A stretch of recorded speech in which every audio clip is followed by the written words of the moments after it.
اور عدلیہ آزادانہ طور پر فیصلے کرے، خود مختار ہو کر فیصلے کرے، بلکہ جو امریکہ ہے وہاں پر تو ججز کو اپوائنٹ کرنے کا جو طریقہ ہے وہ بھی پارلیمان کا ہے، وہ بھی پارلیمان کا اختیار ہے۔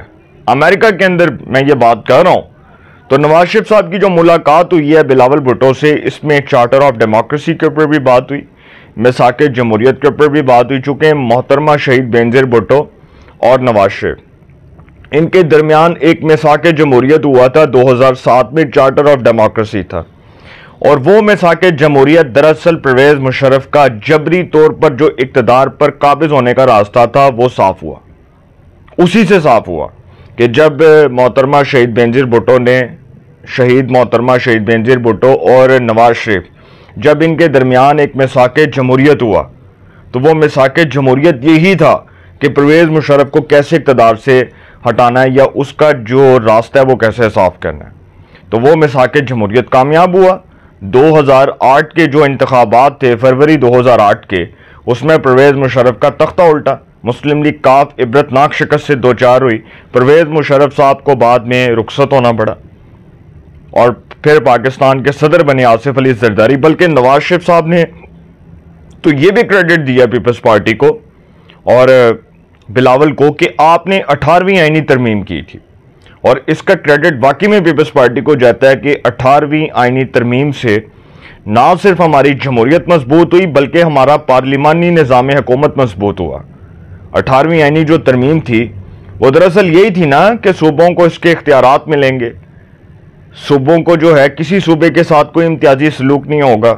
18ویں آئینی ترمیم دراصل تھی ہی ہے کہ کسی طرح پارلیمانی نظام حکومت کو مضبوط کیا جائے، اور بلاول صاحب نے جو اس حوالے سے ایفرٹس کی ہیں، جس طرح کی ان کی ورکنگ ہے آئینی عدالت کے حوالے سے، کانسٹیٹیوشنل کورٹ کے حوالے سے، وہ زبردست ہے، وہ بہت قابل تعریف ہے، اس لیے کیونکہ بلاول آئینی عدالت کے قیام کے لیے سنجیدہ دکھائی دے رہے ہیں۔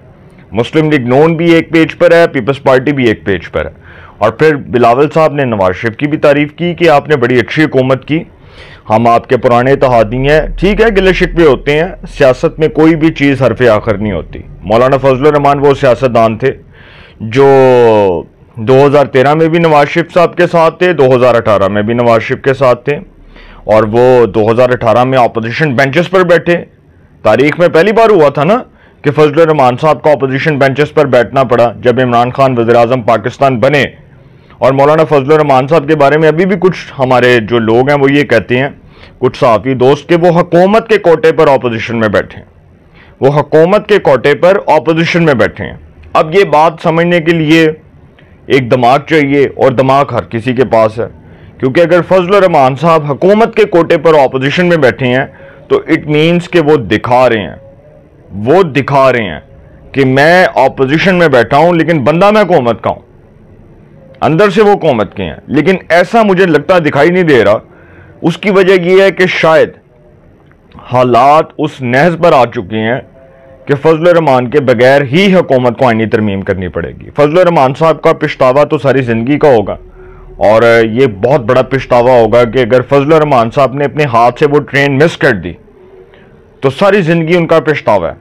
تو فضل الرحمان صاحب کی پیپلز پارٹی کی جو ملاقات ہوئی، جو پیپلز پارٹی کے وفد نے مولانا سے ملاقات کی، دیکھیں پہلے تو یہ آلریڈی یہ کمٹمنٹ ہوئی تھی، اور اس کمٹمنٹ پر بہت حد تک اتفاق رائے ہو چکا تھا کہ پیپلز پارٹی اور مولانا ایک مسودے کے اوپر اتفاق رائے پیدا کر چکے ہیں۔ اب وہ جو مسودہ تھا نا، وہ مسودہ یہ تھا کہ اس میں سے وہ شقیں نکال دی جائیں جس پر تحفظات ہیں۔ اب وہ شقیں کون سی تھیں وہ آپ سب کو نہیں پتا، لیکن میں آپ کو بتا دیتا ہوں۔ وہ شقیں یہ تھی کہ جی فضل الرحمان صاحب کہہ رہے تھے کہ جی آئینی عدالت بنے لیکن سویلینز کا فوجی عدالتوں میں ٹرائل نہ ہو۔ ٹھیک ہے، اس پر تو پیپلز پارٹی بھی متفق ہے کہ ٹھیک ہے جی فوجی عدالتیں نہ بنیں، پیپلز پارٹی نے بھی کہہ دیا۔ پھر اس کے بعد مولانا نے کہا کہ ایکسٹینشن نہیں ہونی چاہیے، ایکسٹینشن ہوگی تو وہ اس سے ملک کا نظام تباہ ہوگا، ملک میں جو جمہوریت ہے وہ کمزور ہوگی۔ اس پر پیپلز پارٹی نے کہا بالکل ٹھیک ہے، ایکسٹینشن نہیں ہونی چاہیے، اور ایکسٹینشن تو ہوگی ہی نہیں۔ دیکھیں نا، آٹومیٹیکلی جب مدت ملازمت بڑھانے کا بل آئے گا تو اس کو آپ ایکسٹینشن تو نہیں کہیں گے، وہ ٹینیور ایکسٹینڈ ہوگا، وہ ٹینیور ایکسٹینڈ ہوگا اور آٹومیٹیکلی جس بھی بندے کے سول سرونٹس میں کوئی سرکاری افسران ہے یا کوئی بھی شخص ہے جس کی بھی مدت ملازمت بڑھے گی، اس کے نام کے آگے 65 کی بجائے 68 لکھ دیا جائے گا. ایکسٹینشن تو نہیں ہوگی. ایکسٹینشن تو وہ ہوتی ہے کہ بندہ ریٹائر ہو جائے اور ریٹائرمنٹ کے بعد اس کو کہا جائے کہ اس کو ایکسٹینشن دو، تو وہ ایکسٹینشن ہوتی ہے. اس کو تو آپ ایکسٹینشن نہیں کہیں گے. پھر فضل الرحمان صاحب کا یہ بھی مطالبہ تھا کہ ججز کے حوالے سے جس پر ڈیڈ لاک ہوا ہے کہ ججز کے حوالے سے وہ یہ بات کر رہے تھے کہ جی اگر آپ نے کانسٹیٹیوشنل کورٹ ہی بنانی ہے تو پھر آپ سپریم کورٹ میں 5 آئینی ججز کا پینل بٹھا دیں. اس پر حکومت متفق نہیں ہوئی. حکومت نے کہا کہ یہ تو کام نہیں ہو سکتا. اس پر پیپلز پارٹی کا بھی ڈیڈ لاک ہے. اب مولانا فضل الرحمان صاحب یہ بھی بات کر رہے ہیں کہ آئینی عدالت نہ بنائیں. اب دیکھیں حافظ حمداللہ صاحب نے ایک سٹیٹمنٹ دیا، انہوں نے کہا کہ کٹ پتلی آئینی عدالت بن رہی ہے. کٹ پتلی آئینی عدالت بن رہی ہے. چونکہ جن لوگوں کو اس بات کی سینس نہیں ہے، جن لوگوں کو اس بات کا پتہ نہیں ہے، وہ تو یہ بات کر سکتے ہیں نا. اب بیرسٹر کامران مرتضیٰ جو سابق صدر رہے ہیں سپریم کورٹ بار کے، انہوں نے جو مسودہ تیار کیا جو جے یو آئی فے کے سینیٹر بھی ہیں، تو اس مسودے کے اوپر پیپلز پارٹی اور نون لیگ کسی بھی طرح سے قائل ہونے پر تیار نہیں ہے. اور پیپلز پارٹی اور نون لیگ اس مسودے کو یکسر مسترد کرے گی. میں یہ سمجھتا ہوں بلکہ کر بھی دیا ہے. مجھے ایک صحافی نے خبر دی کہ جب انہوں نے دیکھا تو وہ مسودہ مسترد ہو گیا. تو سر یہ حالات اتنے سازگار نہیں ہیں جتنے ہمیں نظر آ رہے ہیں. لیکن فضل الرحمان صاحب اگر وہ سمجھتے ہیں کہ انہوں نے اپنی سیاست کو زندہ رکھنا ہے، قائم رکھنا ہے، تو ان کو حکومت کے ساتھ جانا پڑے گا. اگر وہ تحریک انصاف کے ساتھ جاتے ہیں تو ساری زندگی کا پچھتاوا ہے. وہ میں نے آپ کو بتا دیا کہ فضل الرحمان صاحب اگر یہ سمجھتے ہیں کہ ان کے مطالبات منوانے کے لیے حکومت ایڑی چوٹی کا زور لگا دے اور ان کی واہ واہ ہو جائے، اور حکومت ان کے بغیر تو ترمیم نہیں کر سکتی، یہ کسی کتاب میں نہیں لکھا. فضل الرحمان صاحب کے بغیر حکومت کے پاس لامحدود آپشنز ہیں، لاتعداد آپشنز ہیں.